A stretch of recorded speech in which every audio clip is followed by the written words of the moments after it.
Hello दोस्तों, मेरे channel पर आए होगे तो लाइक और सब्सक्राइब जरूर कर दीजिएगा, क्योंकि आगे सबसे लाते हैं भोजपुरी का न्यूज।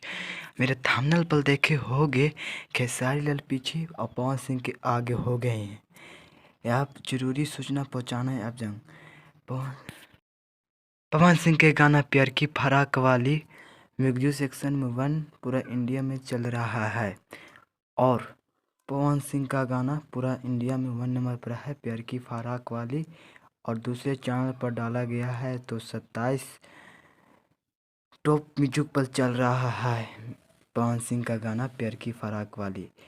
आप सब 2023 में बजने वाला गाना प्यार की फराक वाली पवन सिंह का गाना है, जो पवन सिंह का गाना 2023 में इतना धमाकेदार गाना बज रहा है प्यार की फराक वाली, जो इंडिया को 1 नंबर पर यह गाना चल रहा है प्यार की फराक वाली। यह पवन सिंह पीछे कर दिए खेसारी लाल यादव के 2023 में।